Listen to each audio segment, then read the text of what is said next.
5 seconds. You're on. Yeah. Good afternoon. Today's Tuesday, May 3rd, in 2022, and we're here for a work session, a town board meeting, actually. And as always, we're going to begin with the Pledge of Allegiance. And Ken, can you please take the lead? Absolutely. I pledge allegiance to the flag of the United States of America and to the republic for which it stands, one nation, under God, indivisible, with liberty and justice for all. Thank you, Ken. And Frank, do we have someone from our faith community here with us today? Yes, we do. Thank you for asking. Reverend Lorraine DeArmit. Yes. I'm sorry? Retired, I guess, how do you retire as a minister? Aren't you always a minister once you're a minister? You know that's true. Anyway, welcome and thank you for being here. Welcome. I'm really representing the Riverhead Clergy Council. Great. Okay. Good group of people. Thank you for inviting me, and good afternoon, everyone. Let us pray.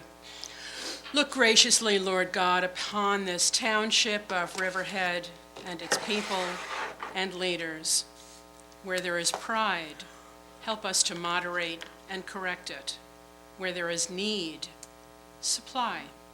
Where there is wrong thinking, give us the humility and wisdom to correct it. Where there is failure, show us the way to restoration. And where we hold to that which is just and compassionate, we ask that you would support us and equip us and encourage us. Amen. Amen.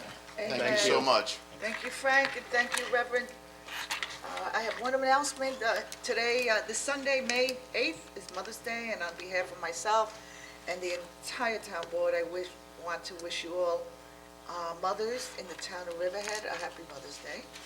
Further, I encourage all the children and spouses who may be contemplating the perfect gift for mom to consider patronizing a local shop, a local restaurant. Our local businesses help make the fabric of our community, and so I encourage everyone to consider shopping local on Mother's Day. Next, can I have a first and a second to approve the special town board meeting minutes dated March 24th, 2022?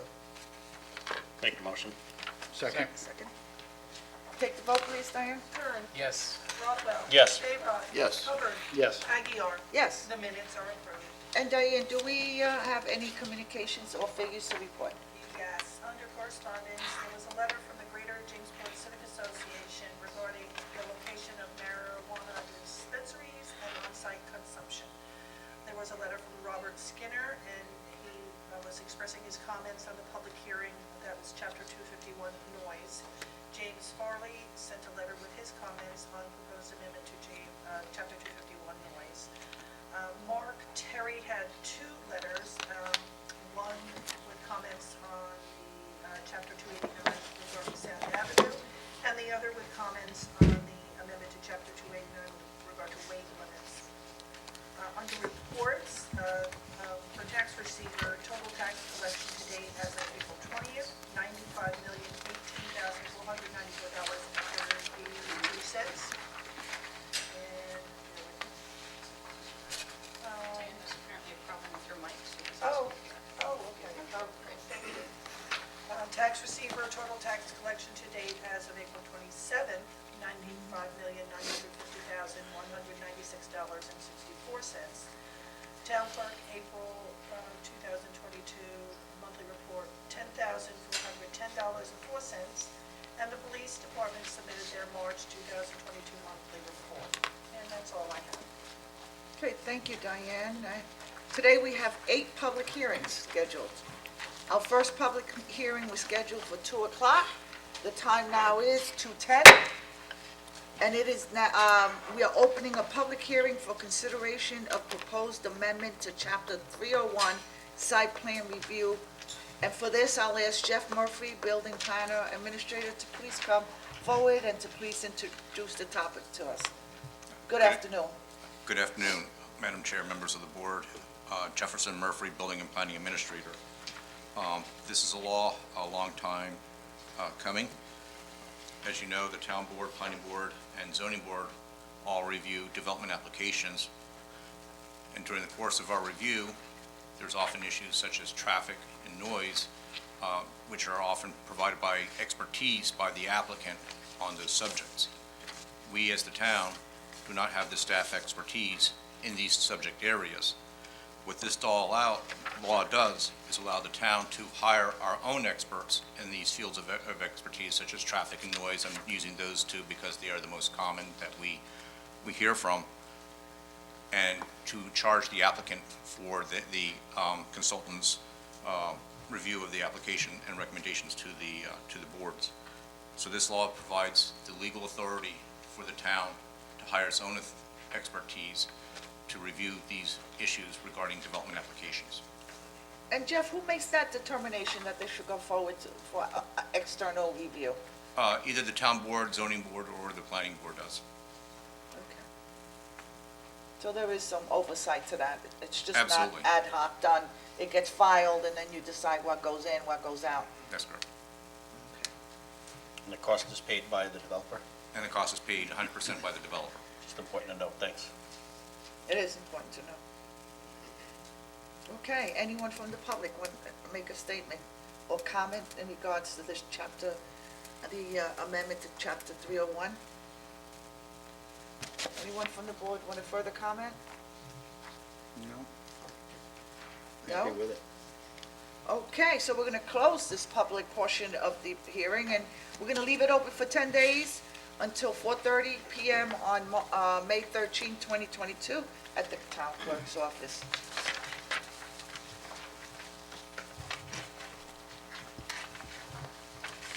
Moving on to our next public hearing. Eric, as per your suggestion, in the interest of cohesiveness, we're going to open the next 3 public hearings simultaneously as they all go hand in hand.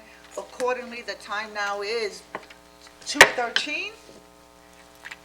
And we're going to open up a public hearing for consideration of proposed amendments to Chapter 301, DC1, Commercial District Schedule, and Zoning and Land Development. Concerning these 3 topics, I'm going to ask Jeff to start the conversation. Good afternoon once again, Jefferson Murphy. The 3 hearings all do have to tie into what we commonly call the pattern book. This is Barry Long and Urban Design Associates.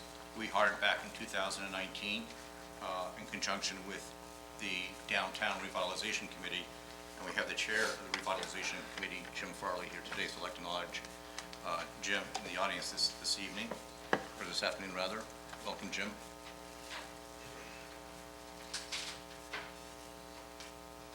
As you know, there's always been this controversy in our downtown.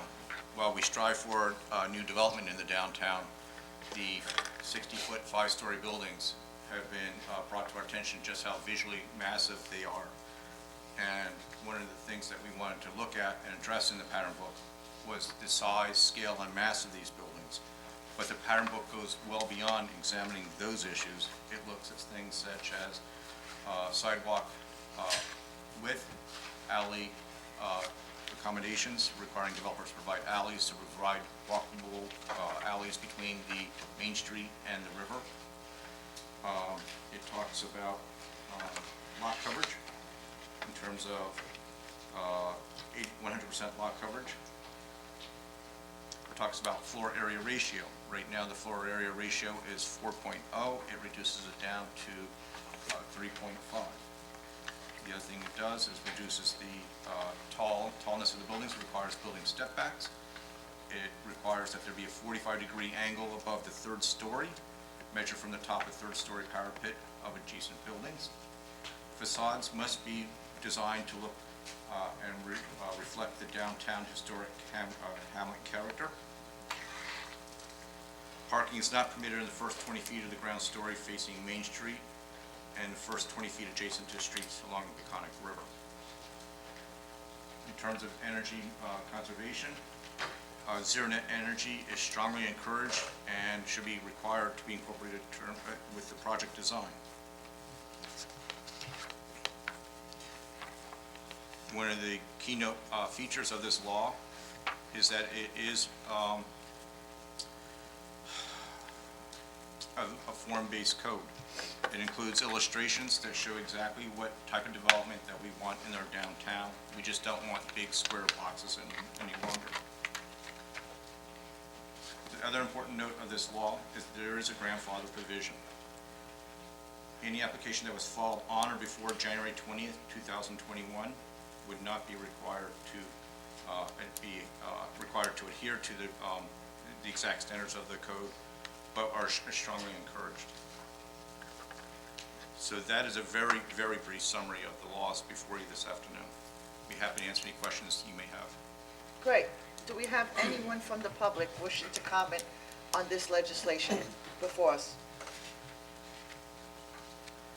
Good afternoon. Hi. Good afternoon, Madam Supervisor and council people. My name is John Wagner. I'm a member of the law firms Tillman, Ballin, Adler, and Hyman, offices of 100 Motor Parkway, Hauppauge, New York. I'm here today representing 203 Riverhead LLC, which is the contract vendee for property at 203 to 213 East Main Street.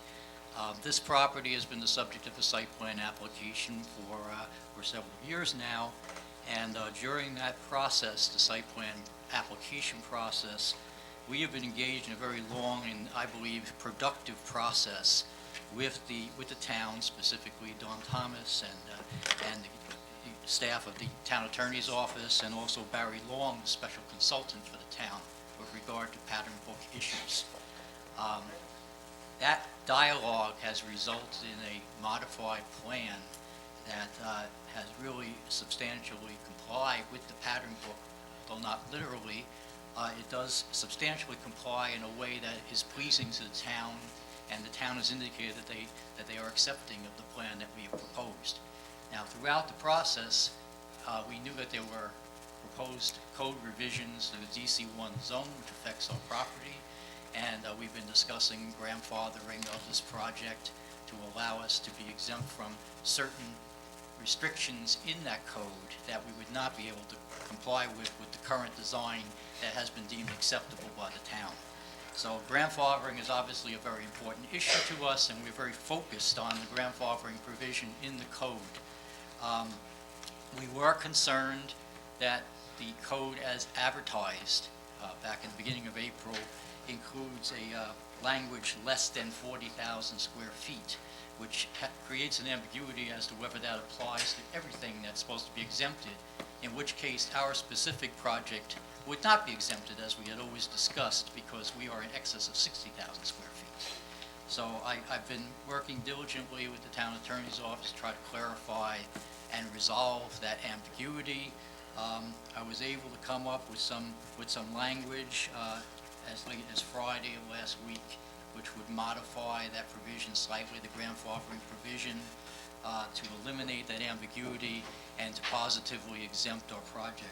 I brought today copies of the proposed language change, so you can see it for yourself. I'd like to enter it in the record if you don't mind. Do we have Dawn in here? Well, I think Dawn was working on it with them. Yeah, Dawn have, Dawn have. I understand Dawn was working with you, Mr. Wagner? This Anne Marie. Oh, Yes, Dawn has been working very closely with us, and also Anne Marie Prudenti of the town attorney's office Okay, is so they're intimately both, involved. yeah, right. So, this language that you're seeing right now, this is something that I have discussed with Anne Marie Prudenti.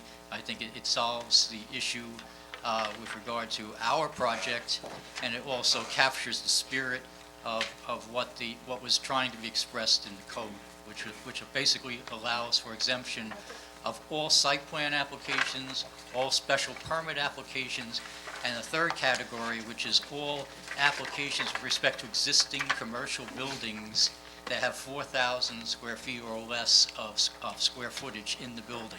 Okay, that particular category, that last category, does not require site plan approval by the town. It's specifically exempted elsewhere in the code. That's why it's listed as a separate category. Okay, so can we but have Anne Marie come forward? Yeah, sure. Thank you, Mr. Wagner. Good afternoon. Good afternoon. So, yes, the original provision had an extra zero in it, and reference property rather than building square feet. So it's corrected, it's posted on the bulletin board outside, and Diane has a copy. And that same Scrivener error with respect to adding an additional zero, so instead of 4,000, it was 40,000. That Scrivener error is also in the pilot provision that will come before you in a couple minutes. So, Dawn and I did work with Mr. Wagner on that, and just so the board is aware, that provision was intended to reflect Section 301-304B subsection G. So the language is now consistent with that provision. Great, thank you. But Emery, can you just, to double confirm, I think what they want to hear is the fact that because they're already in the pipeline, that their project is not in jeopardy because of this, and that they've already, That is correct. Yeah, they met the date and the body of the, That's correct. The other thing I'd like to ask is this the only project that would be grandfathered under this? Not at all. No? No, there's several projects. Jefferson probably has a rough list of all those projects, but I will say this one, Suffolk Theater, those are definitely included in the grandfathering provisions. This particular project that Mr. Wagner represents, quite honestly, I think that's been in the queue for, 2018, yeah. and so was the Suffolk Theater. I Both don't of know these- the date of that one in particular, but because town representatives, Dawn, myself, Jefferson, Greg had sat down, and the fire marshal, Craig Zidek, had sat down on numerous occasions on what we called the Munchnick Project. Well, I think you also sat down with the Castaldi. Mr. Castaldi, how long is this? 2018, so these projects are very, very old. Correct. And finally, they're coming before Correct. us to be And addressed. they were designed under original provisions. So what the grandfather provisions intend to do is require them to substantially comply with the provisions of the pattern book. Why? The pattern book was a very public process, ongoing for more than a year, even prior to its adoption. The town board itself had several work sessions, town board meetings, wherein on the screen, people could see what the design standards were for the pattern book. So, and I think he's considered many of those ideas, and he's adopted so much of it and had revised this project over the last few years. In yes, consideration of the pattern book and invested cost in because research. I participated in meetings on the Munchnick project in particular, I can tell you, they voluntarily acquiesced and worked with Barry Long, and even during our process, probably redesigned it 4 times. Wow, okay. Do we have anyone from the public? Just for, Are you done? just for clarification on the exemptions, Okay, you have another building that you are currently reviewing called the Zenith Building on McDermott Street. okay. It's on the east side of McDermott Street. That would be excluded. But there is one, also other pending application you're reviewing called Landmarks of Riverhead. That's the former West Marine Building. That is captured by this law. What are the proposed use for these buildings, for the Zenith? They're all mixed use. Mixed use? Yep. Retail first floor and then apartments above. Okay, So great. West Marine is not exempt? It's not exempt. All right. Does anyone from the public want to come forward and make a comment in this, regarding this chapter? Oh, Good afternoon. good afternoon, Marty. Martin Senlowski, architect, Roanoke Avenue, Riverhead. Just for the record, I'm commenting personally, not as a representative in Okay. any committee that I'm involved with within the town. Just a few things. One would be under the requirement for a green roof, 40% green roof. I don't think that should be a code requirement. And one of the things that I am actually involved with the Business Advisory Committee, and one of the things we talked about was there should be incentive-based things included in this code. So if you want the green roof, it shouldn't be required, number one. Marty, can you describe what a green roof is? I Yeah, know what it is, but it's the public doesn't know. Basically, it cuts down on the amount of runoff. It's basically a planted roof, something that, basically cuts down water runoff, et cetera. And I think that the green roof is a great idea. I understand that the committee, why they think it's a good idea, but it shouldn't be a requirement that somebody has to do a green roof. As a matter of fact, the code says, under the design guidelines, you can have either a pitched or a flat roof. Well, if you have a pitched roof, you can't have a green roof. So the bottom line is it should not be in there, and if it is in there, I would recommend that it be incentive-based. So, for example, if you were to give developers 50% of a fifth floor, which would obviously be set back because it's only 50% of the land area, and required 40% green roof, you'd find a lot more green roofs because you'd see developers saying, hey, for 50% more of a fifth floor, I could do that. Also, in the building mass and design, right now, those are written as if they are code requirements as opposed to guidelines. Some of them are very, very subjective, and some are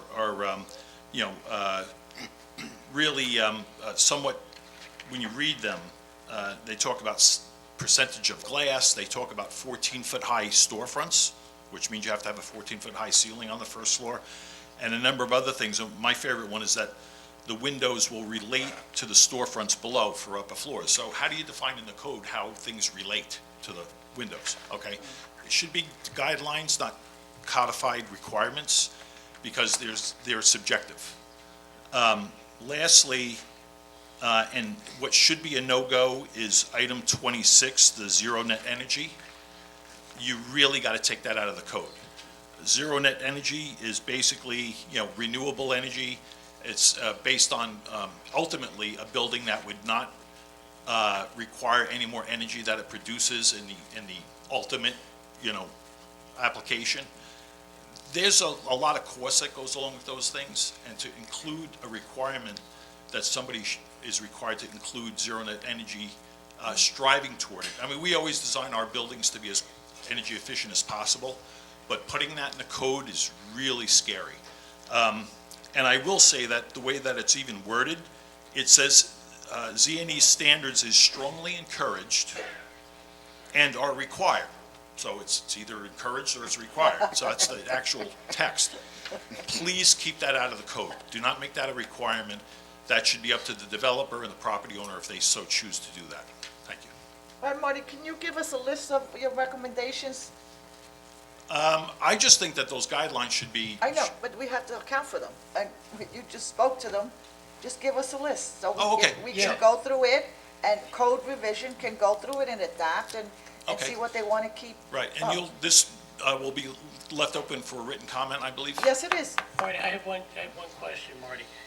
Do you know what the cost of a green roof is as opposed to just, I'm in favor of them, but what's the cost associated with it? I honestly don't have that number in my head, as I'm not familiar gonna with be the cheap. cost difference would be either way. But I will say, I do prefer having an incentive-based option rather than a mandatory. I think that works well for both sides.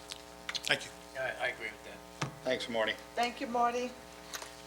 I- Do we have anyone willing to make comments or wanting to make comments?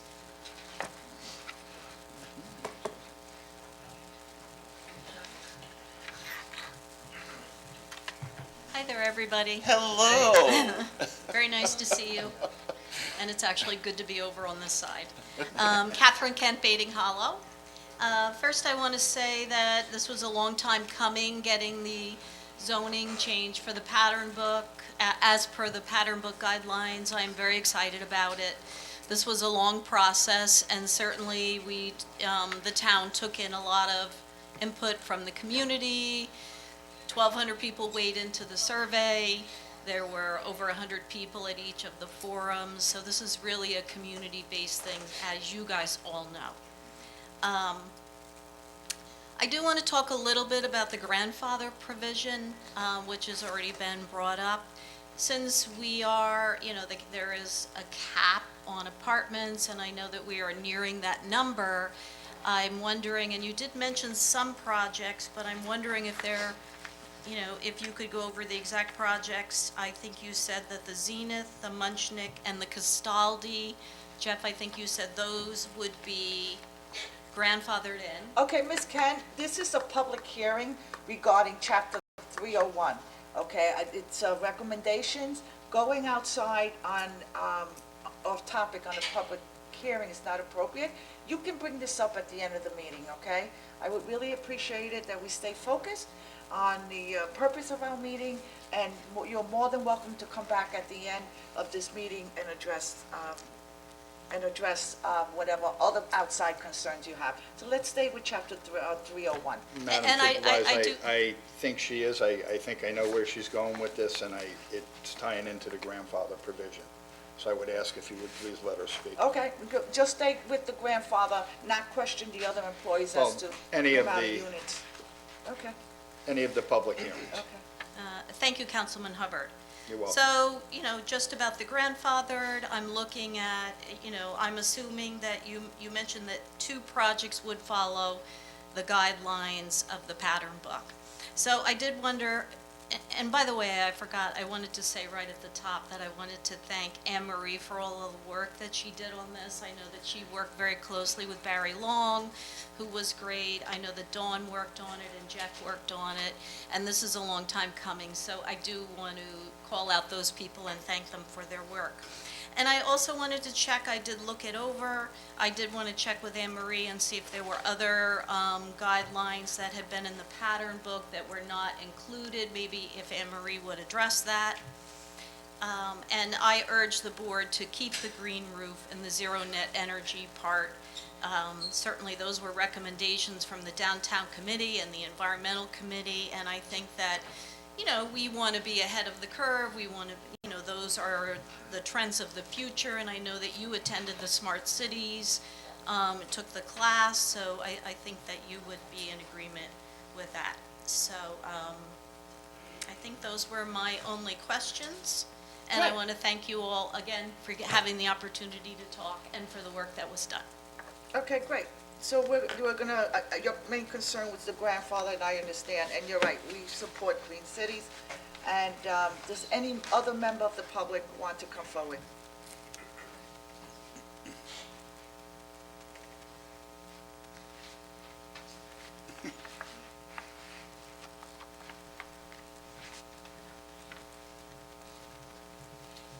Hello, James Farley, South Jamesport, Good afternoon, Mr. Farley. co-chair of the Downtown Revitalization Committee. Janice Shearer is my co-chair, thanks to her as well. She- And actually, thanks to all the members of the committee that stuck it through to get the pattern book to where it was. And it's a good thing to be here discussing the actual code that's going to bring it to life. Perhaps more so in the general sense that the idea of bringing form-based code to the town, I think is a really great idea. And it can probably be used in a lot of other parts of town as well as we go forward. Sticking to the matter at hand, I just have some questions. I think my first question is actually in the first paragraph, and I'm just trying to understand the extent to which the pattern book is being incorporated by reference. I realize that the technical sort of the height setbacks and that sort of stuff is all being covered specifically. I probably would have preferred a longer, more elaborative purpose and intent, something akin to what was included in the introductory sections of the pattern book. I think there is an attempt here in drafting to try to incorporate that. I just was wondering whether it's bringing the whole pattern book in with it. And my only point really being is that, as Marty's making a point, he just wants specific language so he knows what he has to comply with. So that's my only point there. The other thing I wanted to say was just as a presentation matter, it's a little bit difficult, this is sort of just an observation, to review an existing statute when the black line presented doesn't include the entire code. So there are clearly sections that are remaining in the code, but I don't see them here in this draft of the markup such that it's a bit hard to follow the flow of the fully marked up codes. Just a observation, suggestion. For instance, section 141 isn't here, but it's just going to stay, obviously, in full. But it'd be nice to see the flow of the code marked up as opposed to selected paragraphs. Mr. Farley, just to let you know, we did notice that in the town attorney's office. Yep. That is an issue, and you're not the only one that brought it up. Okay. And it is something that we're going to correct with future Brilliant. public hearing notices. That's great.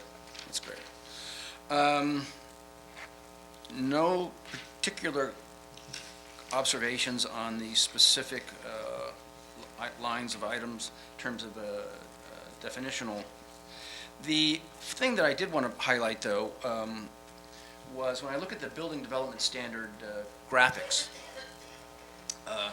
I noticed that the approach is, and this is probably straight out of the pattern book, I didn't double check this, sorry, but, you have standard, and then you have avoid, quote unquote. And yet if I go into the text of the avoid box, it says prohibited. And my only point simply being that I just wanted to confirm whether the standards as presented were meant to suggest to the viewer that, oh, I tried to avoid it, but, or whether the rule is prohibited. And so I just want you to take a look at that. And I think the intent is prohibited, much to the chagrin, I'm sure, of Mr. Sendeluski, but nevertheless, I think that's what was intended, sort of like do's and don'ts, which is very typical of form-based code as you look at it elsewhere in the state or in the country. Then, let's see.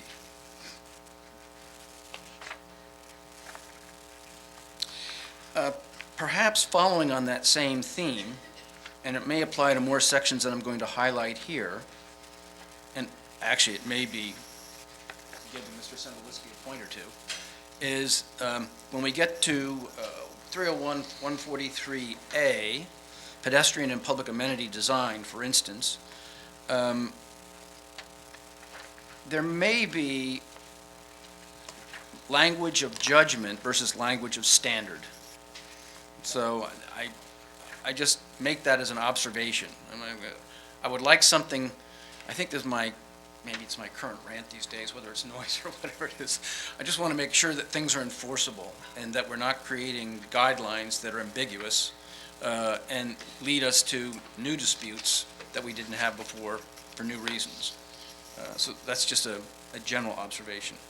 More specifically, if I looked at 301-143B, building and construction materials, if I go down to B1 and I look at foundations, and foundations shall be, and then you get to 2, walls may be one of the following materials, I think 3, 4, 5, and 6 should probably be subsections of 2 rather than independent sections of their own under B.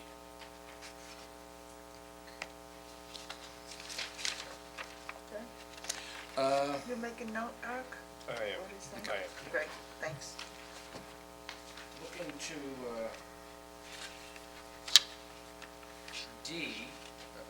D, that would be, yes, 301-143D. I was a little confused by the amendments to parking and vehicle access and parking standards, only in the sense that I saw a new D1 being added, and then I saw traffic number 7, but traffic wasn't marked up, so I was a bit confused as to what happened to 2 through 6, and I don't know whether those are just historical. Then I got to what is now meant to be 301-143E, former C, now E, and I guess that's a fair standard. We don't want evidence of vacancy in that. But I found it a little bit dated in view of our current aspect and outlook towards downtown and its development and everything going forward. You can leave it, I guess, if you like, or you could redraft it, but just was a bit dated towards places we were, not places where we're going. And that then brings me to grandfather provision as well. Probably some of the same concerns that Catherine voiced, which were simply, do we know which projects are actually the projects that are grandfathered, per se? Because I guess I guess it would be on adoption of this formally, that date would be the date that you'd have a defined grandfather project list, and we'd know exactly who that is. Now, turning to Mr. Sendelowski's comments about environmental issues, I would disagree. I think it's very, very important to push as far as one can towards environmental standards that are very future forward-looking. I understand the concept of incentivizing. That in itself is a separate discussion as to what that level of incentive needs to be. But just as a general observation, when you talk to or you read commentaries about, well, the Germans this week may not be a good standard. They're looking for oil and they're looking for gas. But I do remember attending a seminar where their assistant energy minister in charge of housing attended. And everybody was quite concerned that the Germans were shutting off all of their energy sources, and what were they going to do? And this particular minister said, well, he said, what everybody's forgetting is that all of our commercial and residential buildings will all be net zero at the end of so many years. It's a very interesting observation, and people don't think about it, which is if you're turning towards your building industry and your design industry to basically make things green and to make them self-sufficient and so forth, you're driving towards a goal which actually then solves a lot of our issues. We don't need a lot of wind farms. We don't need a lot of solar-powered energy. We don't need a lot of nuclear. And there is a real long-term clear vision as to what this zero target is all about. And so I think it should try to stay in the code, whether it's incentivized or strongly, strongly encouraged in whatever shape you might want to take there. The other thing that, I don't know, maybe Jeff can answer this question, but it wasn't clear to me. I think the guidelines, I shouldn't say guidelines, the rules, as they're going to be set out, do take into account contextual scale. And my only question was either to, yeah, probably to Jeff, is are we addressing full wrap architecture in this context? The concept in the pattern book, particularly in downtown with the river and so forth and the development along the river, the concept that we were always discussing was full wrap architecture, which meant that the design standards that we had for Main Street go around the corner and apply to riverfront as well. They do, right? Okay, well, that was my question. I wasn't quite sure. Other final thought, which actually was an earlier thought in our drafting, I think, was the pattern book area was actually something a little bit more than DC-1. I think, if you recall, our remit and the definition of DC-1 included some property that was a bit north of what is technically DC-1, I think. And I was wondering whether this was going to exclude that section going forward or not. What do you think? Maybe the draft. Maybe we could get a comment from the legal department on the drafting. I can't even actually remember which sections it was. It was just sort of like a couple of blocks north of what is now DC-1. And that's it for me.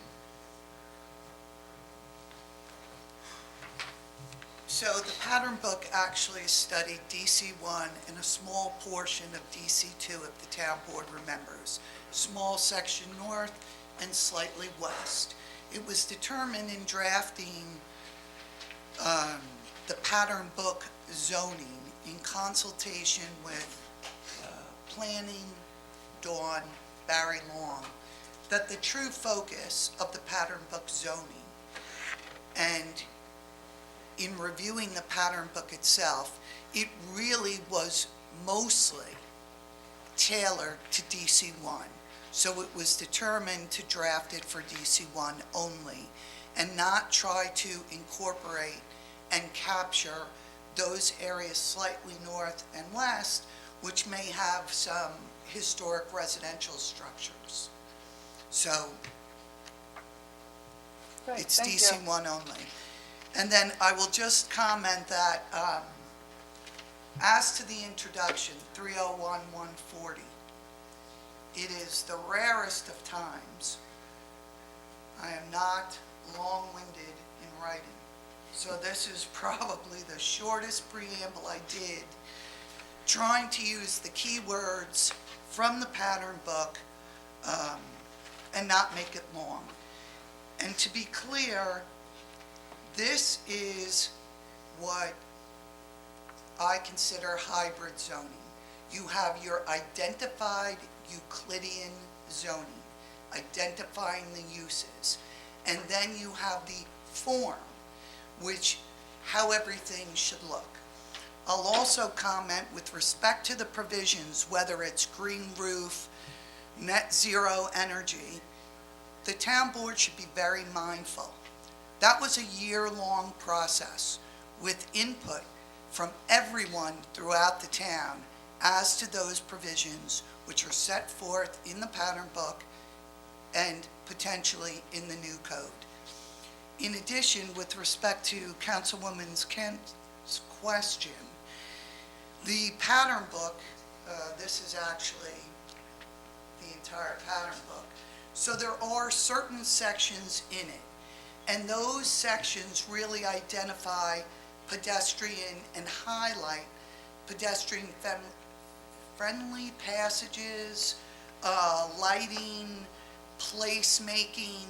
Not all of those things are in the pattern book, but by the design, and if the town follows that design through the planning process and the approval process, special permits and site plans, you will be creating that. So, that's it.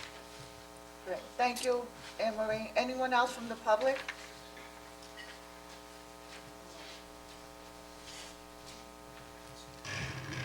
Good afternoon. Connie Good Lissandro from Baiting Hollow, and I'm also an independent consultant working with downtown developers with economic development.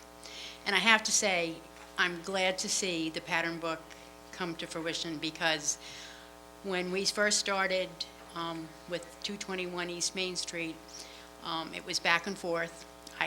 Bob, I dug them out. I have the original design, which is so much in line with the pattern book. Yeah. And I think by making the pattern book a mandatory, as far as I'm concerned, is going to take away the opinions versus what's required. Because, let's face it, we all know everybody has a different opinion. And that's actually what happened when this building was first designed in 2015. It was opinions, whether it be the design, the windows, whatever it might be, down to the final hour with the color of the brick. And Tim was with me on that. And I think it's a great start. I hope to see the rest of the developments downtown fall in line with that. I think it will.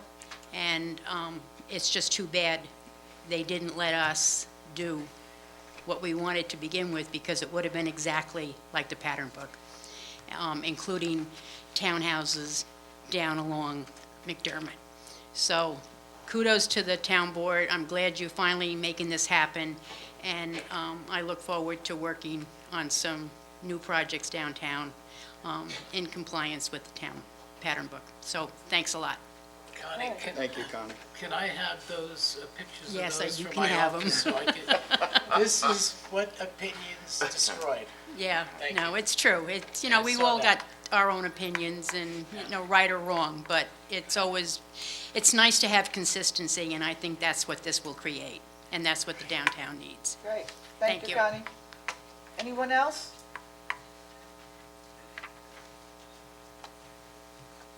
Back, Marty. Hi, Martin Sinlowski again. I just wanted to get back to the conversation with regard to the zero net energy and the green roof.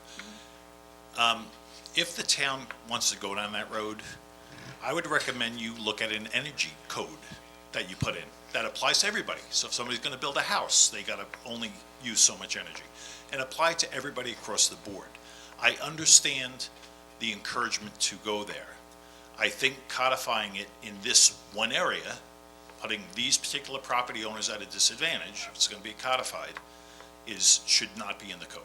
I agree with the concept. I agree with the looking ahead toward green energy and toward zero net energy increase, et cetera.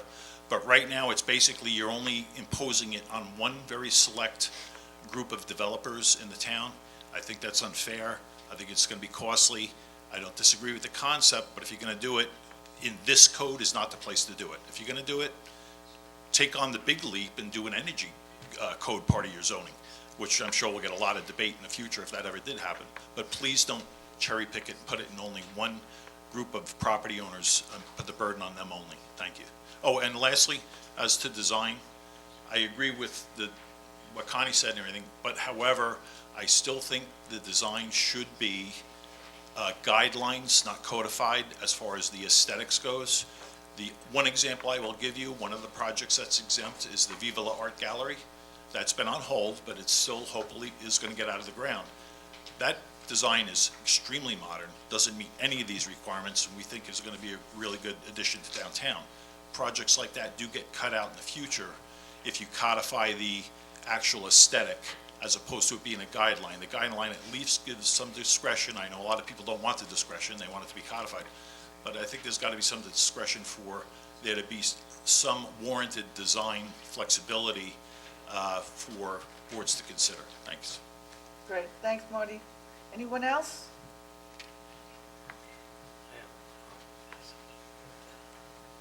Hi, Lisa Gavalas, South Jamesport. Sorry, could you repeat your name again? Lisa Gavalas, Gavales. I'm also on the board of NFEC, but I'm here as an individual. I feel like you've been working on this for a long time. I'm sure that you negotiated more aggressive green things out of the bill and landed here. I would hate to see you walk it back now. What seems onerous today will be commonplace in the future. This is a great opportunity for us to move from our history to a really exciting green future. Thank you, Lisa. Anyone else?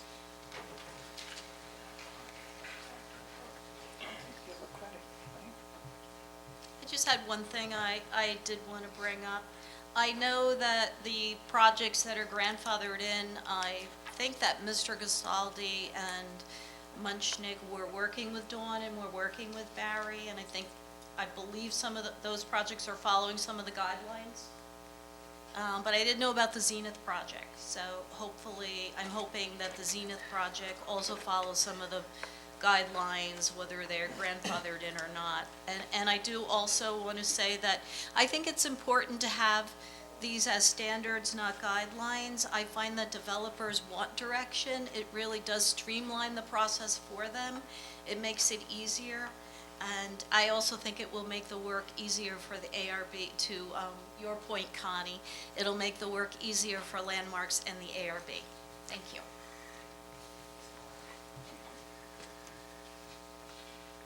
Anyone else? How about the board? Okay. So Jeff, one question, on the minimum number of spaces, where did we get the data for this? That's not part of this hearing, that's the next hearing. Oh, I thought we were done with them. No, Oh, we're getting to it. okay, all right, thanks. We have 8 of them today. That's it? Do we have anyone from Zoom? Okay, you would let me know, right? Okay, great. All right, we're now going to close this public portion of this hearing. We're going to leave it open for comments. Wait, and no, so- We're closing more than one, correct? Closing 3 of them. Yes, I know. Is somebody wanting to come forward? Did you say that?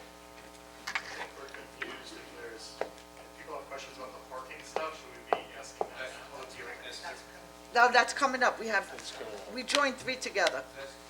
Okay, so there are 3 public hearings that we're closing right now. We're going to leave it open till 4:30 PM on May 13, 2022, at the clerk's office. And we're going to just go forward now. So just So to, that, this one's closed, yeah? just to clarify, the ones that are closing now are chapter 301, 140 through 143. The proposed amendment to attachment 3 to chapter 301, which is a chart dimensional regulations. And then chapter 301-246. That is closed now too. All right, can you read the titles of which ones so they're easy to follow? Okay. Thank you. So it's the public hearing regarding zoning and land development, public hearing regarding commercial districts, schedule of dimensional regulations, and the public hearing regarding zoning and land development. That one relates to striking chapter 301-246, which is building and area setbacks. And striking that is necessary given what's being implemented in the chapter 301-140 through 143 proposal. Okay, anyone else? Okay, the hearing's closed. Our next public hearing was scheduled for 2:10. At the moment, it is 3:58. We are here for a hearing to consider the proposed amendment to Chapter 301, Small Lot Ordinance. And Jeff, would you take it away again from here for me? Thank you. Good afternoon, Jeff Murphy once again. This is an ordinance amendment called the Small Lot Ordinance Amendment. This is an amendment that has been requested by the ZBA for a very, very long time. As you know, we have a number of areas in the town that have pre-existing non-conforming lots that predate zoning, that predate 1965. These areas include the Wading River area, the neighborhood commonly referred to as the numbered streets, just west of Wellwood State Park. We have the areas just right up the street from Town Hall, around the Further Lane area. And you have the areas in South Jamesport that have lots that predate zoning. And these areas are zoned, in large part, way larger than what the current lot areas are. For example, in Wading River, they're zoned RB 80, which requires a minimum lot size of 80,000 square feet. Yet many of these lots are 10,000 square feet and less. Just to give you an example of that, the ZBA just reviewed an application, if I could find it, bear with me. I'll find it, excuse me. And the lot size was 9,500 square feet, and the lot width was 98 feet wide. And when you apply a 60-foot required side yard setback, you have a very, very narrow building envelope, such that anytime a homeowner wants to do anything, any sort of improvement, such as a deck or swimming pool or a shed, they have to go to the zoning board for a variance. And these variance applications take up approximately half of the zoning board agendas. And what the law that is before you this afternoon will look to give some relief to these areas. And a common nickname for this law is called the 4/10, 3/10 rule. And the reason for that is that the total side yards, if the law is amended, would allow for a substantial reduction in the building setback. And that's called the 4/10 dimension, such that you take the lot width and you multiply it times 0.4, that becomes your total side yard. So it's proportional to what the lot size exists. The 3/10 applies to the rear yard setback, where you take 3/10 of the lot depth. So that would also give some relief to the property owner. What this does is that one of the things that we have been striving for in this town is allowing for smaller homes for first-time home buyers. These are lower-cost houses and lower-income areas, and providing this relief allows the homeowners to add to their houses, make improvements to the property without the burden of having to go to get the zoning board for a variance. They don't need to get property surveys of it done. They don't have to hire an attorney. They don't have to pay the application fee. They don't have to wait 2 or 3 months to get a decision on it. This law would give them the ability to build today. So it provides a lot of relief for a substantial number of applicants and residents of the town of Riverhead. And it can be costly. And it can be very costly. So this law would help the lower-income residents of this town. Not just lower-income residents, the people in South Jamesport. This law would also apply to them as well. Leroy Barnes will be very happy. He helped me move this along. So if Leroy, if you're watching, Thank you. He's been wanting this for a very long time. Anyone from the public want to come forward, please? Chip, do we have anyone? Does anyone from the board want to comment?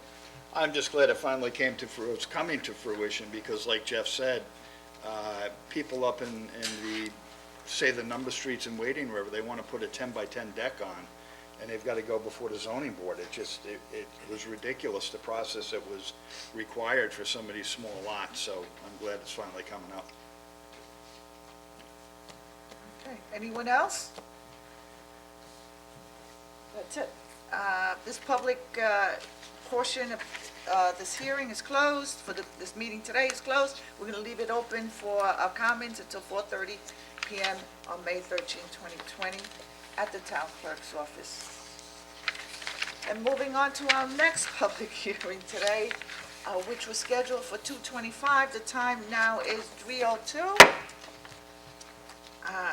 We're opening up a public hearing for consideration of proposed amendment to Chapter 301 parking schedule. There you go. You've been waiting for that. And for the last time, I'm going to ask Jeff to please come forward to introduce this topic. Hello again, everybody. Hi. I think you all know who I am. Back in January 2020, we adopted a strategic parking plan prepared by Sam Schwartz and Company. Very exhaustive, thoroughly vetted out plan. What the hearing does today is review and implement the recommendations of the parking study as it comes to our downtown area in terms of relating the type and size of our dwelling units in the downtown to a more specific parking requirement. Rather than just requiring one parking stall for every type of dwelling unit, it applies to a certain type of dwelling. And I'm just going to go through them. There are 4 of them. 1- and 2-family dwellings, continue to be one space per dwelling unit. For multiple dwellings, to be a minimum 1.0 parking space and 1.5 per dwelling unit. For apartments and townhouses, studios and 1-bedrooms, it would be half maximum, 1 point per dwelling unit, and 2-bedroom units would require 1.25 per dwelling unit. For motels, hotels, and lodges and inns, it would be also 1.5 dwelling units per unit or suite.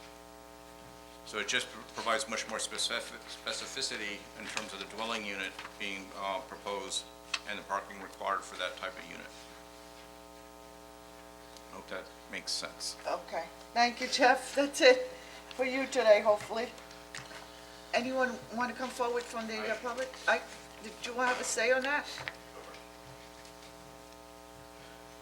The back. Thank you, Marty.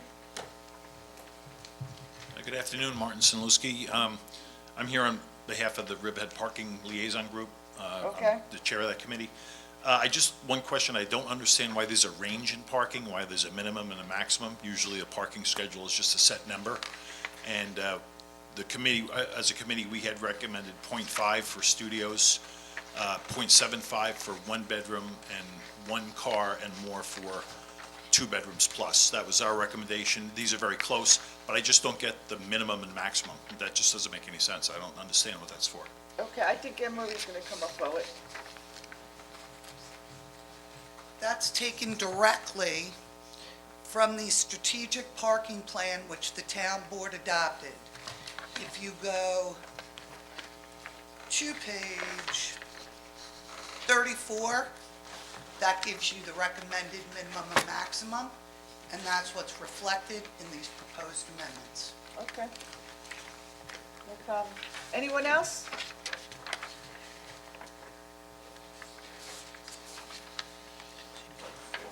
Chip, anybody? That's what I thought, too, when I saw that.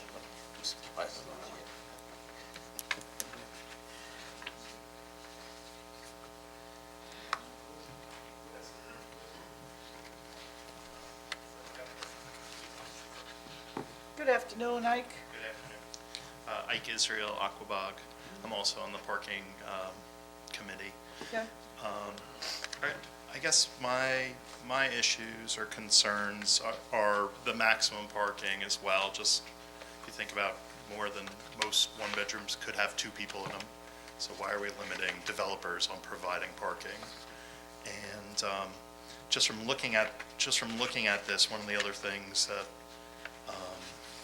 in order to do the pileup, you need to be able to provide 2/3 of the parking off-site, or on-site. So I think that's just gonna make it for people that have smaller projects. They're not gonna be able to build really any apartments. And, we own property at 309 East Main Street since 2005.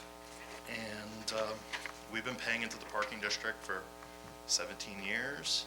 And, okay.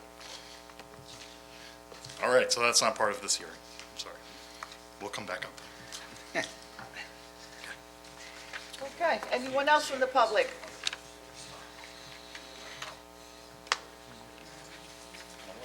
That's it? Anyone from the board? No? Okay, we're now going to close this portion of the public hearings today. We'll leave it open for written comments until 4:30 on May 13, 2020 at the town clerk's office. And again, moving on to our next public hearing, which was scheduled at 2:30 PM, and now is 3:07. We are opening a public hearing for consideration of proposed amendment to Chapter 301 Supplementary Use Regulations. And for this one, I'm going to ask Anne Marie to come up forward again. So pursuant to the strategic parking plan, and if you read the totality of the document, the first portion talks about traffic regulations along the streets or in the parking lots. The next provision talks about, quote, the goal not to overbuild parking and have vast land uses consist of parking lots, unused parking lots, or parking lots that aren't used to its maximum potential. So instead it recommended that, well, let me say, at the time of the study, at peak, measuring all the available public parking, we were at 58% maximum. Under the strategic parking plan, it recommends in part creating, quote, potential for shared parking or not overbuilding parking. So there's a built-in, and they recommended a pilot program. So some of the monies, if somebody couldn't, quote, park all their vehicles, instead they could pay into, make a payment in lieu of parking and pay into a fund that would be used to improve the parking lots, enforce the parking regulations, and essentially that's what the pilot does. So it was really a recommendation triggered by the strategic parking plan, and this code provision seeks to implement it. Anne Marie, on subdivision D, it says a parking improvement fund, a dedicated fund is hereby created to receive revenue from in lieu payments. The fund shall be used to provide and enhance public parking facilities in the DC1 zoning district or zoning districts approximate to DC1 zoning district that may satisfy parking demands within the DC1 zoning district. Just concerned because we have in consideration to expand the parking district to 205 Osborne Avenue, which is DC3. I just want to make sure that that would be covered here if payments are made, have to be made sometime down the road, that anything we extend the parking district to outside of DC1 would still have to pay into this parking fund. That's correct. I mean, that project in particular, I don't think anyone would argue, is proximate to the downtown. Right. I mean, people walk from the library, the courthouse, I to didn't know downtown. if we just didn't want to word it parking district instead of approximate to downtown, to be more specific so we know, because the parking district can change, obviously, Correct. from time to time. I will take a hard look at that and make sure Okay. it does capture all that. Right. I mean, I think it does, but again, I'll take a hard look at that. Okay, thank you.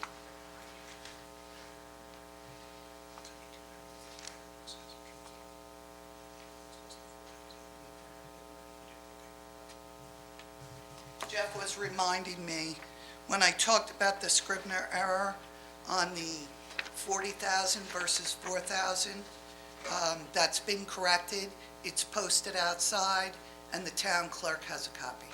Good, thank you. Okay, great. Thank you, Anne Marie. No one else?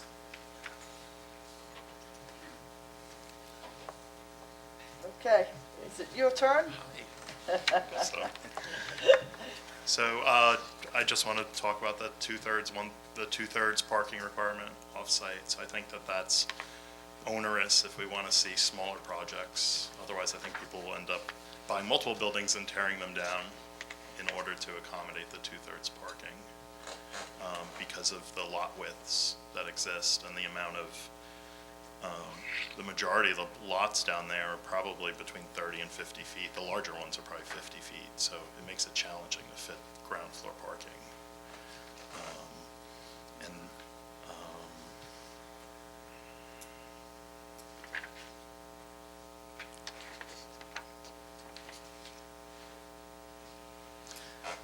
I guess I just want to make sure that anybody that's going to get to benefit, like you were just talking about 205 Osborne, that they'll be in the parking district and be paying into the parking district if they're going to get the benefit. And that brings us to one of the problems that the parking district has had as far as expanding their budget and being limited by the tax cap. So we have to be careful about how we do that, because all we're going to have an issue increasing the services to accommodate more people without raising, the budget. The idea is more people in the parking district, the less each person pays, but the final number stays the same. And we're finding in the parking district that the final number staying the same isn't helping us garner funds for either future projects or repairs of parking lots that we have to make. So I think it's something we have talked to Bill Rothar about possibly, we may have to extend that cap on the parking district. Even if the town budget doesn't break the cap, we may extend, Bill, you're gonna have to speak for me here, because it gets a little icky for me, that we can actually, the parking district can actually break their cap without it affecting the cap on the town budget, or something to those concerns, right, Bill? Come on down, Bill. Are you going to a formal event, or you were really looking forward It's a to going to formal work event today? tonight. It's a very rare tonight's event. occasion. That's a New York I Rangers can tie. assure you, it's a Oh, rare it is? occasion. Playoffs tonight. Oh, okay. So the town has to stay within the budget for all the districts under the control of the town board. Parking district's budget is very small in comparison, so even though they may increase their assessed value by 50%, they only get a 2% increase. However, since the tax collection is so small, if one of the other districts doesn't use all of their increase, their 2% increase, then we can apply it to another district, like the parking district, to stay within the cap. I don't think the town board would want to pierce the cap for a $50,000 increase in one small district. Right. Thank you, Bill. Thank you, Bill. Have fun tonight. So I just want to say, with respect to 205 Osborne Avenue, the town board will recall that Greg Bergman presented a proposed extension of the parking district to include that. It should be noted that for that project, that developer is providing all but 4 parking spaces. They're constructing their parking, they're maintaining their parking.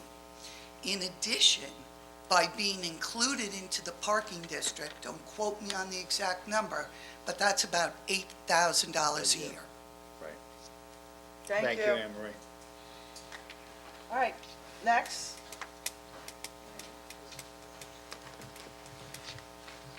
Good afternoon, Martin Sonlewski. I am actually here on behalf of as the chair of the Parking Advisory Committee. We're certainly in favor of parking. That's what our purpose is.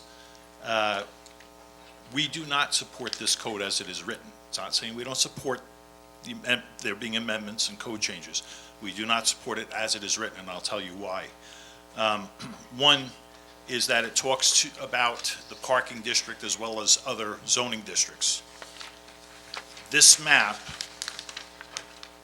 shows the parking district in the center, and then the other outline that I've shaded in is the area that would be affected by this code.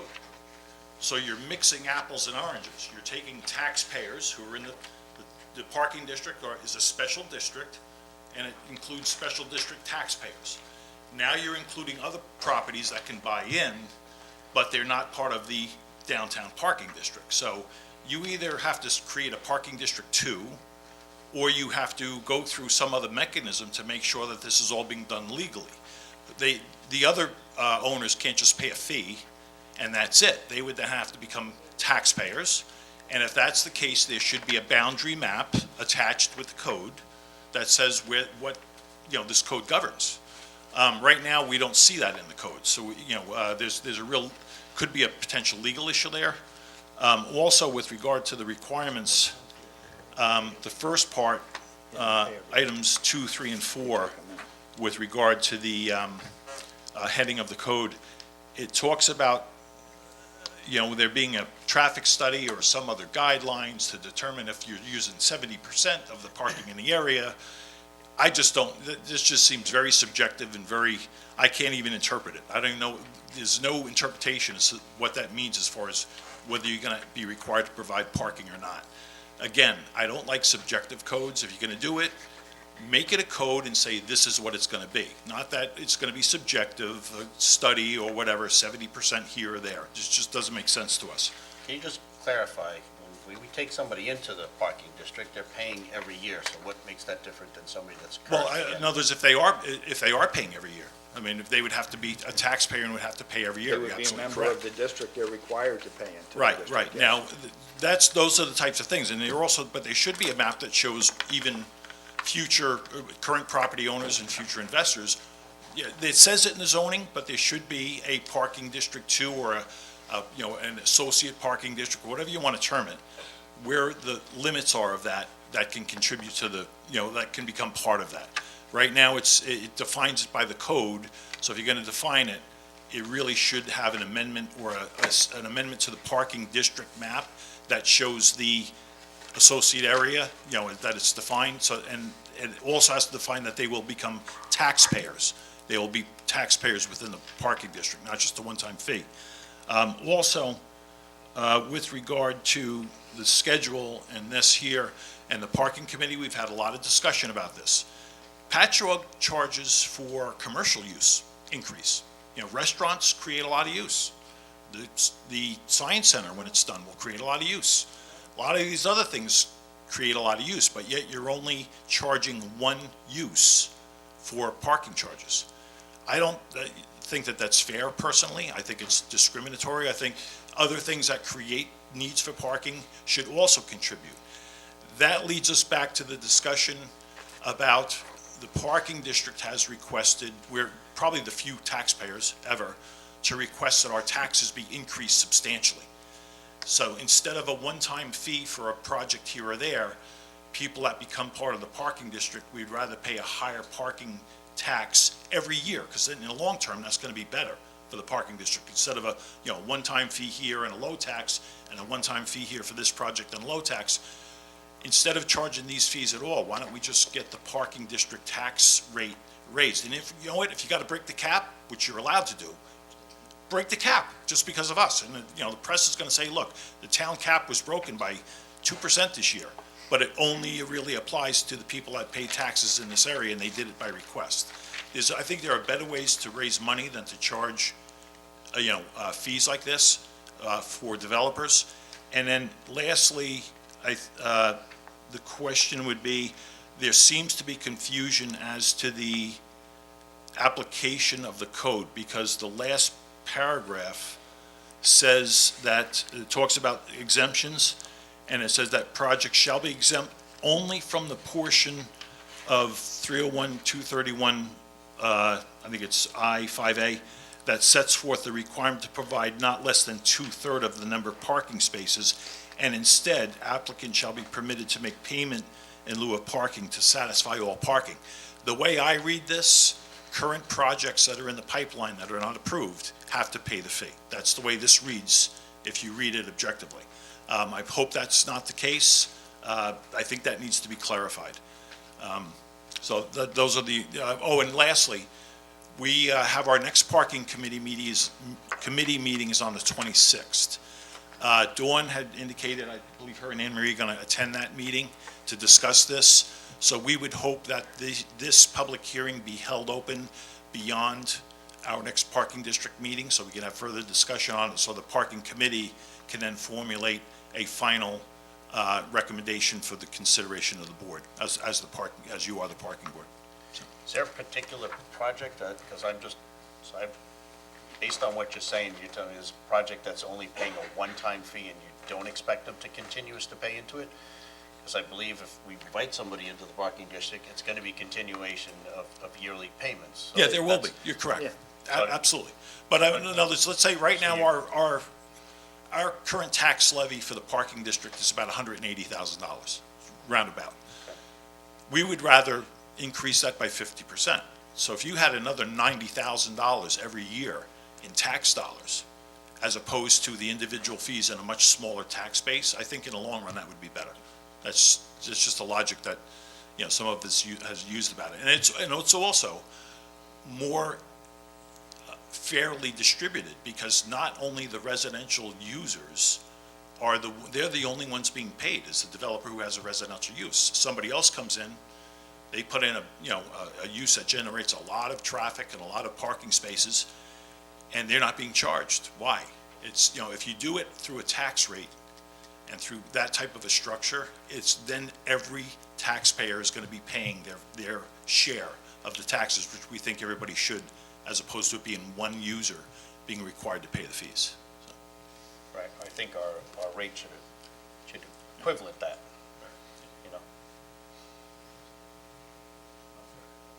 Okay, good afternoon.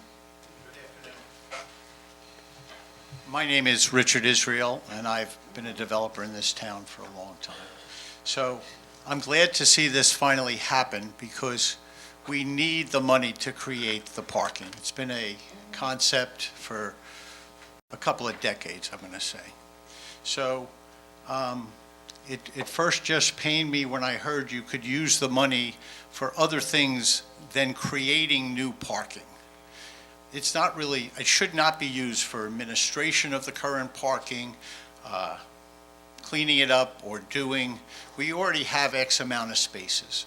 To me, the money that you're asking developers to bring in is to create new parking, whether that's a structure, whether that's condemning land and expanding your parking or the like, is to create that new space.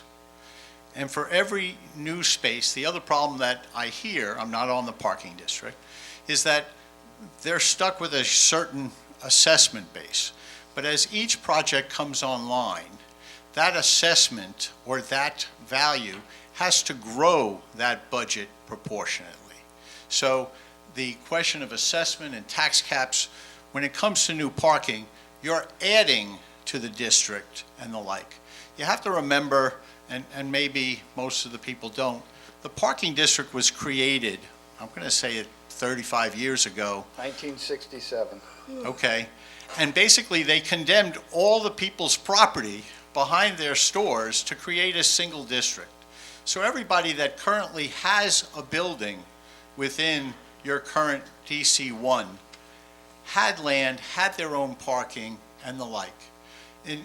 To what Mr. Sinlewski just suggested is, if a person changes a use, and this is a very scary thought, but significantly, each one of the buildings that exist, and we have an inventory, we know what's there, had a use, had a value of how many parking spaces per our code they would be required to have. So like if we're going to take the old Sweezy's, which was a retail store. It's not there anymore. There you go, I understand. And turn it into an attraction like an aquarium that's going to need 1,000 parking spaces, it's up to us to figure out how to do that. So whether it's done through grants or this or that, we want downtown. I think what's happening in downtown is great. So we have to address these things. And whether it's attributed to it or whatever, I mean, we own some buildings downtown. Some are restaurants, some are not. You know, I think if you went through your inventory and said, hey, this is a 5,000 square foot building, it's attributable to have 20 spots, that becomes their number. If by code we change it and it increases it, we would have to pay. It's very scary for a developer to say that, okay? But the other thing. So now, the other question is, that I'm hearing is that now the TOD world wants to somehow merge with our downtown. And we've been talking about creating parking by the railroad station and the like. And I think that that parking district should be totally, and I don't know how it gets done or whatever, but somehow that should be separate. We're about to create apartments there and a whole nother little ecosystem there. And it's one thing that the two might share parking and in some concept, but to me, to take the Osborne project and say, okay, he's going to buy 5 spots, and those 5 spots are not local to his project, brings up some questions and issues. So I think it's important that you consider where people pay, they should have parking in that proximity. And to be a half a mile away or a quarter of a mile away is not in proximity. I'm not going to park by the railroad station and go to the Rendezvous, okay, or go to the aquarium. So keep that in mind, that it should. And I think that the monies that you take in, I don't know who's governing this, but I think it should be your parking district with some help of the town board. In other words, you've given them the responsibility. They're a special district. They have the right to tax and this and that. Let them, they're the ones who are giving you the guidelines. Let them figure out that, all right, we have a bucket of $500,000 where it's best spent. Bill? Concerning funding, Mr. Israel had a question. Who disperses the money and decides where it goes? For the parking district? Yes. Okay, so when we collect taxes for that specific district. So when we collect taxes, if it's 1% of the total amount that we collect payable to the supervisor, they get their 1%. So as And the they are- tax does the receiver board? collects it, Tim? Who gets the 12,500? That would be for the parking improvement fund, which would be created upon the adoption of this, what we're talking about. We don't have that yet. I assume it would be the town board, but I would ask for a legal opinion on that. Could be the parking district, I don't know. So my question is, why isn't it the parking district if they're their special use district? When we collect money for the sewer hookup fees and stuff, does it go to the town board or does it go to the sewer district? Well, some goes to general fund, some goes to sewer district, depending upon where it's coming from. if it's a fee for the parking district, that's gonna come in as other revenue. It won't be part of taxes or anything. It's gonna come in as a separate revenue. And however the board sets that up, if that's to go for construction or anything else, it would be put in a reserve or only to be spent however it's set up when we start collecting the fees. Right, it would be a dedicated fund just for the improvements of the parking Within district. the parking district. Right. But dedicated to capital improvements or whatever the board decided. So again, my only comment is, we shouldn't use that fund to pay a meter maid to go around and do it. That's part of enforcement and the like. This money that you're asking should go into the hard asset of creating new parking and new parking only. Okay? Agreed, I totally agree with that. So it's important because if it just gets governed by the town code and it goes into the general fund, it just goes into the river. Okay, so. Should not be going into the general fund, so I agree with you. Anyone else? I just want to say, in terms of inviting other people into the parking district, just to follow up again with Mr. Zaluski's comments, is that when you have something like the Long Island Science Center that's in the heart of our town, that's nonprofit and exempt from the parking district, inviting others outside that area to contribute and pay into it helps allocate parking spaces for nonprofits such as the Long Island Science Center. So it all kind of has to work together. I do believe the funds, certainly need to be utilized specifically for expanding parking, but once you reach that, you do need maintenance. They've got to get repaved every couple of years, and they've got to get restriped, and there is a maintenance to maintaining the parking district as well, not just a one-time structure built. Just comment, your maintenance is paid by your taxes that everybody pays within the district, and that's one of the problems is they can't tax enough to keep up the normal maintenance. So that has to be addressed somehow, as any special district has the right to maintain and do. But again, and you might be right that maybe certain amenities, like a science center and the like, can be excluded from that or somehow be discounted. But just like you've seen for the aquarium, many years ago we created the aquarium. It was downtown. We said, don't worry about the parking, let the people come. And you've seen where they have self-cured their problem by buying their own private property so that they can park their people and keep them and support their attraction. So, and that was a non-for-profit when it started. I hope they're so successful at the Science Center they can do that. Absolutely. But you see, everybody cures their own problems. They have to. Okay, anyone else from the public? Chip? Any board member? No. Okay, we're gonna close this section of this hearing. We're gonna leave it open for written comments until 4:30 PM on May 13th, 2022, at the town clerk's office. And moving along, our next public hearing was scheduled for 2:30, and the time now is 3:33. I think you had wishful thinking on that, Supervisor. We are, there's 8 of them. We are opening a public hearing for consideration of proposed amendment, Chapter 301, Supplementary Use Regulations. And for this, I'm going to ask Anne Marie to come forward. Did every provision get changed? Just about, huh? No, 301, yep. 301's a pretty big section. We closed both public hearings on parking, And, then we'll open for the Railroad Avenue project. okay. Okay. All right, lastly, thank God, the time now is 3:34.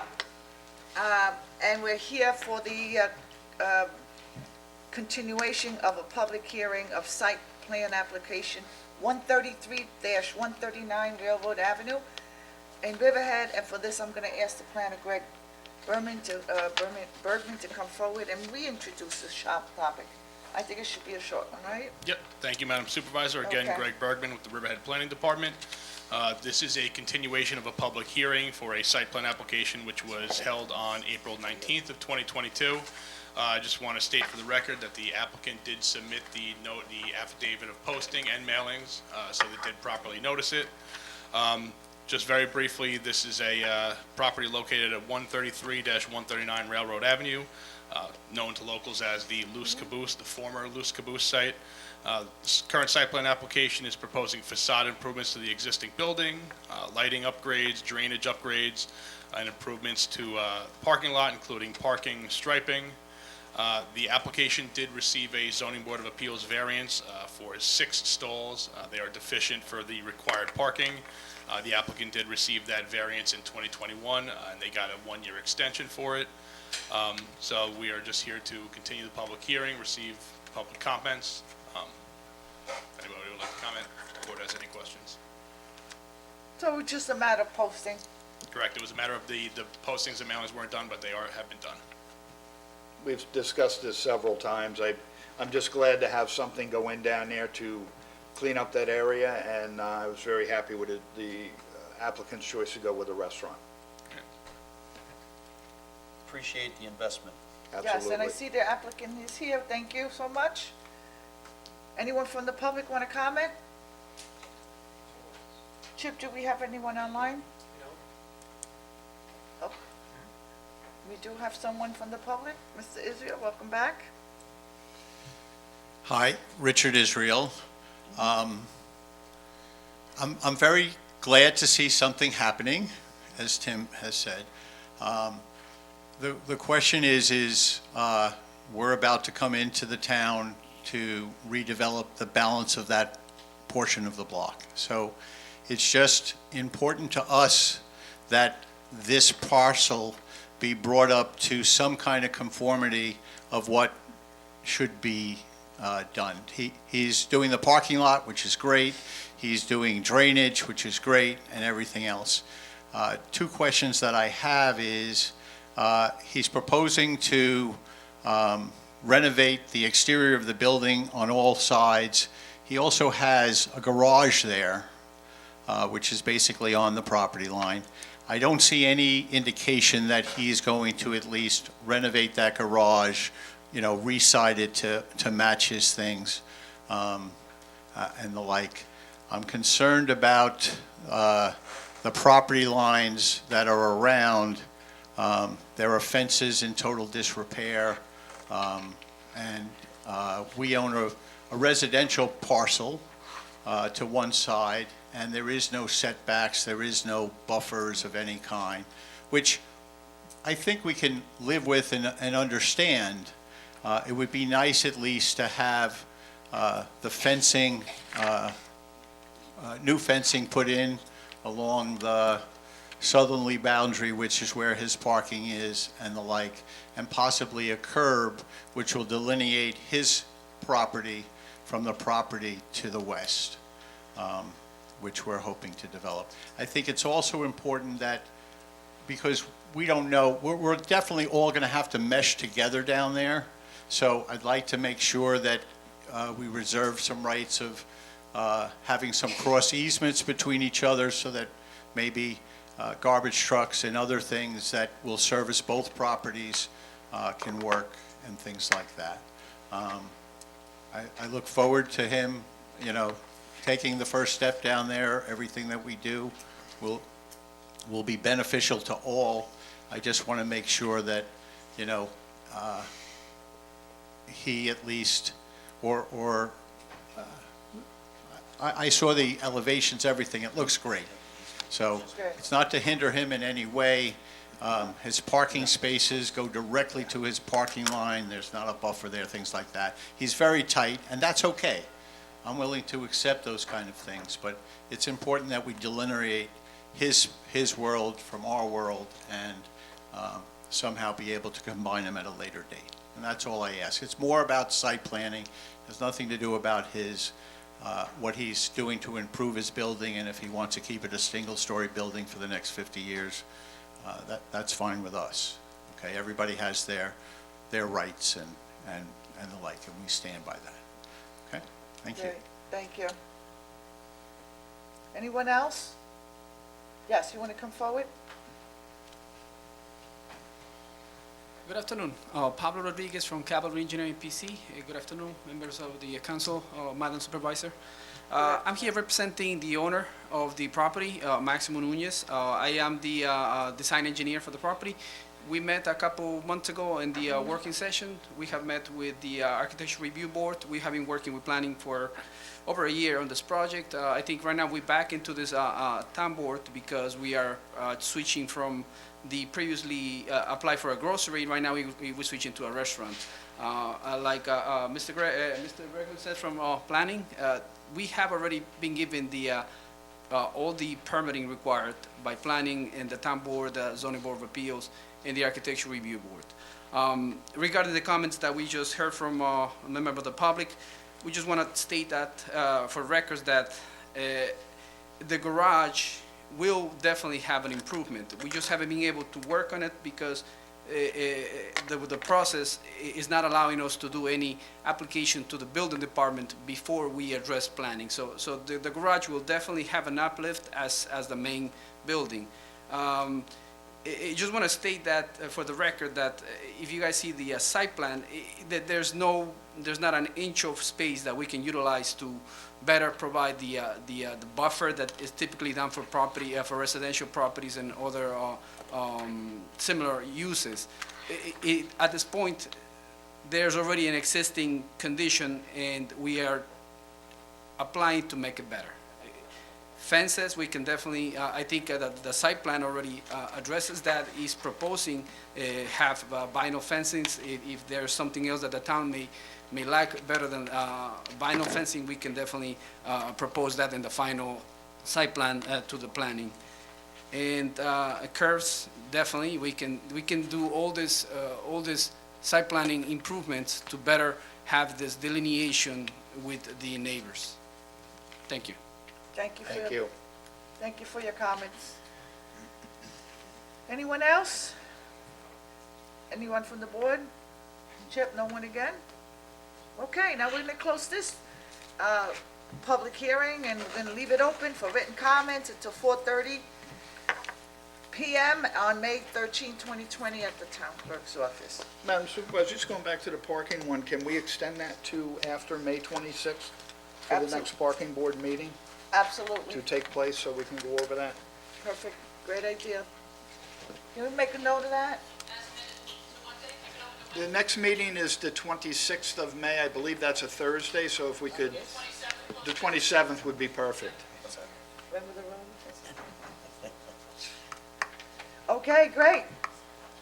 You could have done 10 public hearings today. We made it, finally. That was 8 public hearings. That was a record for me. This concludes the public portion of our meeting, and now we're going to move on to public comments on any matter. Nope. Oh, let's go to resolutions first. Wait a minute.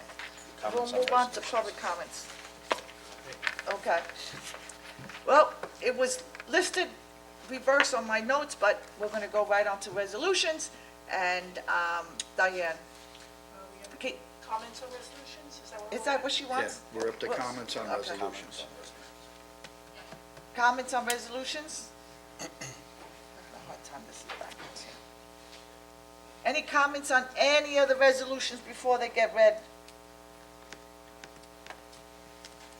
Chip, do we have anyone? Chip, are you plugged in over there? Yeah, is he? This is very unusual. We have one person online, it's actually me. Well, let me go on so you feel Want to like say we're on something, you it. commenting? Just all go on so These you public feel. hearings, where wanna is comment? everybody? What happened? 8 public hearings, that one person? Okay. Grace, did you want to say anything? No? This is unusual, but anyway, we're going to move forward. And then we're going to move on to the resolutions. May I say something?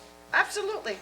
Only if it pertains to a resolution, sir. Doesn't pertain to resolutions. No, it can May I because leave it's this open copy? comments.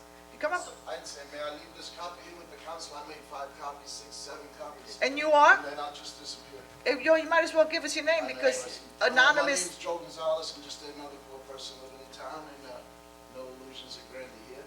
And but I came up with a good idea. If I could get anything across, is that maybe somebody else will take it from there, you know? Okay, have a nice day. Me too, Okay, thank you. so he just basically filed a letter with the clerk's office. Okay, and then it'll be distributed to the entire board.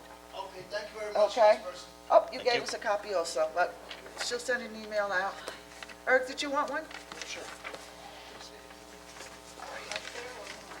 Oh, you have one? I have a copy. Okay, we all do that. Yep, we're good. Okay, I would say yes. so then we're gonna move on to resolutions after that. Resolution 330. Got it, I was reading that interesting letter. Yeah. Riverhead Charter School Water Capital Project Number 82206, budget adoption, so moved. Second.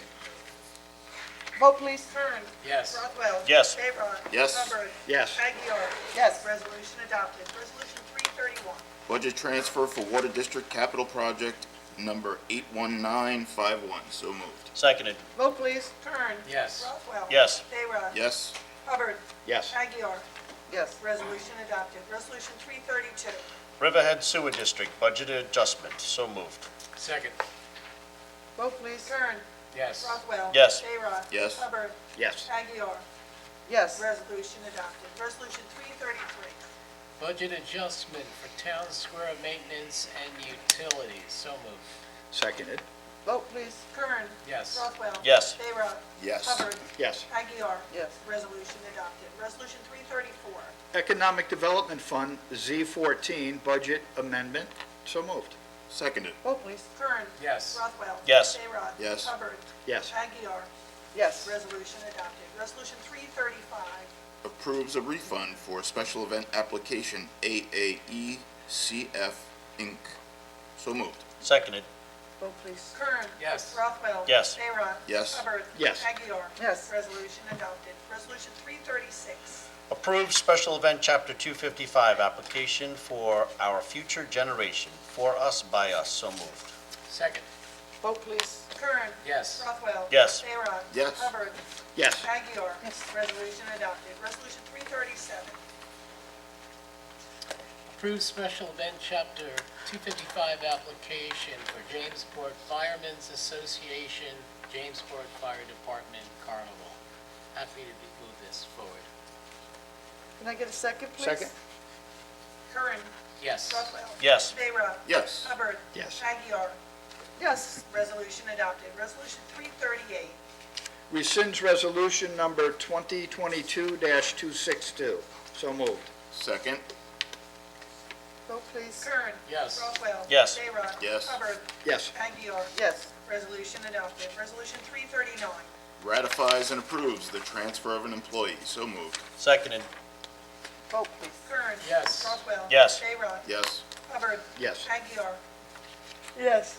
Resolution adopted. Resolution 340. Ratifies the appointment of a principal office assistant. So moved. Second.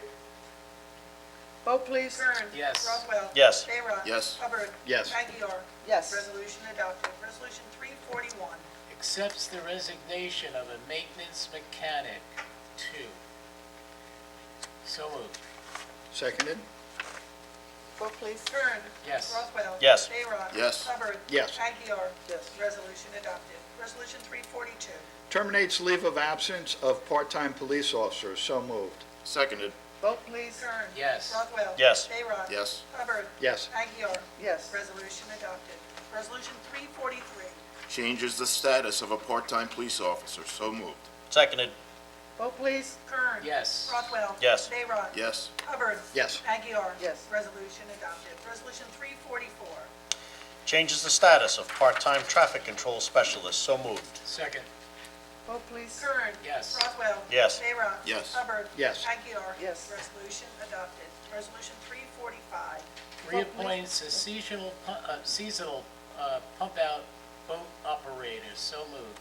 Seconded. Vote, please. Kern. Yes. Rothwell. Yes. Bayrock. Yes. Hubbard. Yes. Aguiar. Yes. Resolution adopted. Resolution 346. Reappoints a seasonal traffic control officer. So moved. Seconded. Vote, please. Kern. Yes. Rothwell. Yes. Bayrock. Yes. Hubbard. Yes. Aguiar. Yes. Resolution adopted. Resolution 347. Authorization for 3 police department employees to attend training course. So moved. Seconded. Vote, please. Kern. Yes. Rothwell. Yes. Bayrock. Yes. Hubbard. Yes. Aguiar. It's got to be a very interesting course Yeah, that would be a fun course, to Chief. go to. I Yeah. wanted to do it. Yes. Resolution adopted. Resolution 348.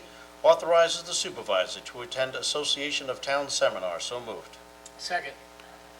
Vote, please. Kern. Yes. Rothwell. Yes. Bayrock. Yes. Hubbard. Yes. Aguiar. Yes. Resolution adopted. Resolution 349. Extends contract for information technology with Total Technology Solutions. So moved. Seconded. Vote, please. Kern. Yes. Rothwell. Yes. Bayrock. Yes. Hubbard. Yes. Aguiar. Yes. Resolution adopted. Resolution 350. Authorizes the renewal for lease agreement with Joseph Petroselli Development Associates for the Town Historian Office at 542 East Main Street, Riverhead, New York. So moved. Seconded. Vote, please. Kern. Yes. Rothwell. Yes. Bayrock. I know Georgette needs more room, but Yes. thank you to Joe for renewing the lease. It's a pretty good price we got. It's Hubbard. on the horizon, yes. Aguirre. Yes. Resolution adopted. Resolution 351. Ratify authorization for the supervisor to execute an agreement with Flynn Stenography and Transcription Services. So moved. Seconded. Vote, please. Kern. Yes. Rothwell. Yes. Bayrock. Yes. Hubbard. Yes. Aguirre. Yes. Resolution adopted. Resolution 352. Authorizes the Town of Riverhead Highway Superintendent to execute New York State title for a settlement with State Farm Insurance Company. So moved. Second. Vote, please. Kern. Yes. Rothwell. Yes. Bayrock. Yes. Hubbard. Yes. Aguirre. Yes. Resolution adopted. Resolution 353. Approves extension to license agreement with Waddington Realty Corp. Waddington Realty Corp. It's Waddington. Got it right. So moved. Seconded? Vote, please. Kern. Yes. Rothwell. Yes. Bayrock. Yes. Hubbard. Yes. Aguirre. Yes. Resolution adopted. Resolution 354. Approves agreement between Town of Riverhead and Winship Media LLC, utilize parking, police personnel, and police cars 2022, Jazz in the Vines. So moved. Seconded. Vote, please. Kern. Yes. Rothwell. Yes. Bayrock. Yes. Hubbard. Yes. Aguirre. Yes. Resolution adopted. Resolution 355. Authorized purchase of a 2023 Kenworth T480 Stetco truck by the Town of Riverhead Highway Department. So moved. Seconded. Vote, please. Kern. Yes. Rothwell. Yes. Bayrock. Yes. Hubbard. It may not have four-wheel drive and everything like the new Southampton fire truck, but yes, I vote yes. Aguirre. Yes. What did this cost? It's a mere 300 something. This 300 and was something peanuts thousand compared dollars? to that fire truck. $310,000. $310,000 truck. Yeah. Okay. Resolution adopted. Resolution 356. Does sound fast, though. Yeah. Authorizes town clerk to publish and post notice to bidders for corrosion control chemical P04 for Riverhead Water District. So moved. Second. Vote, please. Kern. Yes. Rothwell. Yes. Bayrock. Yes. Hubbard. Yes. Aguirre. Yes. Resolution adopted. Resolution 357. Publish and post for public hearing to amend Chapter 253 of the Code of the Town of Riverhead entitled Outdoor Dining. So moved for all you guys. Seconded? Vote, please. Kern. Yes. Rothwell. Yes. Bayrock. Yes. Hubbard. Yes. Aguirre. Absolutely. Resolution adopted. Now, Resolution 358, I think Eric wants to... Yes, we need to Amend it. put an amendment. We'll make it the third whereas clause, and it should just read, whereas, comma, the proposed amendments are a type 2 action pursuant to SECRA. What number is that? 358 is the resolution. There isn't three whereas, there's only two. There's two, Yes, but it he's should adding be the a third. You're gonna add one? Yes, Great, it's the okay. third whereas. So, whereas, Can never have too many whereases. Yeah. Especially if you're an attorney. okay. Yeah, right. More whereas. Okay, so Okay, we are, Resolution 358 adopts a local law amending Chapter 251 of the Riverhead Town Code entitled Noise, Public Nuisances, and Property Maintenance of the Riverhead Town Code. So moved. Seconded. vote, please. Kern. Yes. Rothwell. Yes is amended. Bayrock. Yes. Hubbard. Yes. Aguirre. Yes, as amended. Resolution adopted. Resolution 359. Declares certain highway department vehicles, equipment obsolete, surplus property, and authorizes town clerk to publish advertisement for sale of obsolete, surplus highway department vehicles and equipment. So moved. Seconded. Vote, please. Kern. Yes. Rothwell. Yes. Bayrock. Yeah, I just put them out in front of my office and I sell them, but if we need a resolution, sure. Hubbard. My wife calls me obsolete, so I don't know if I gotta go out in front of an office somewhere or something. Yes. Aguirre. Yes. Resolution adopted. Resolution 360. Authorizes the removal of fixed assets. So moved. Second.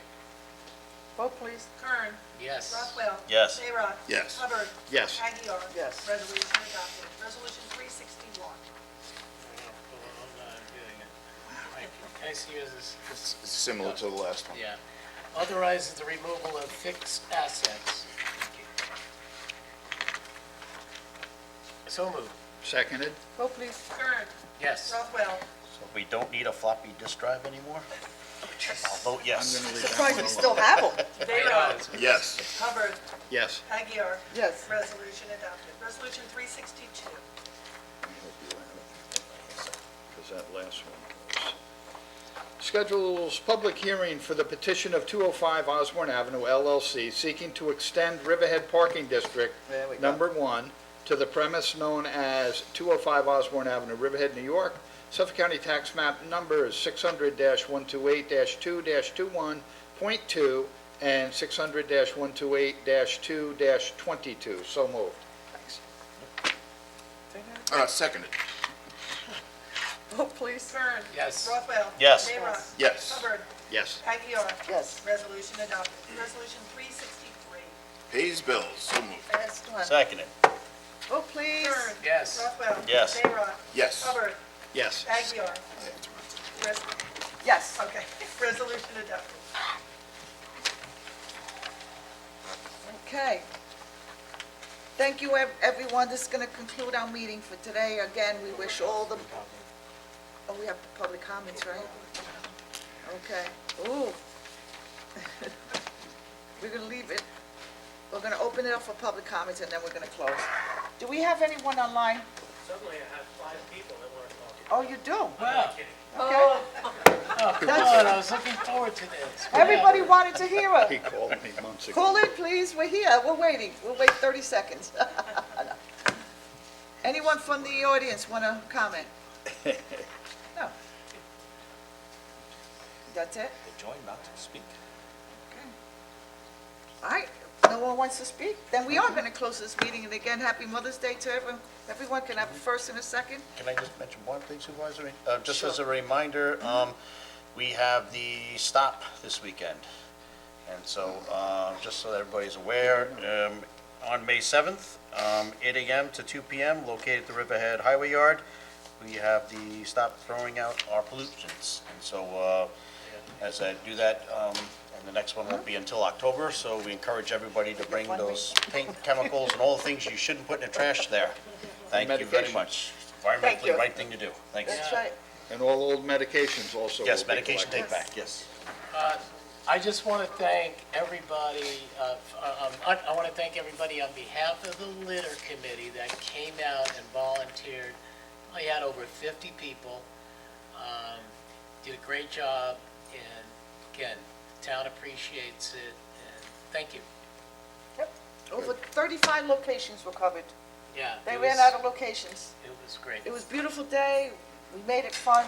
We had And a if few you didn't laughs. get, yeah, if you didn't get in the photograph on Facebook, it's because you came early and left early.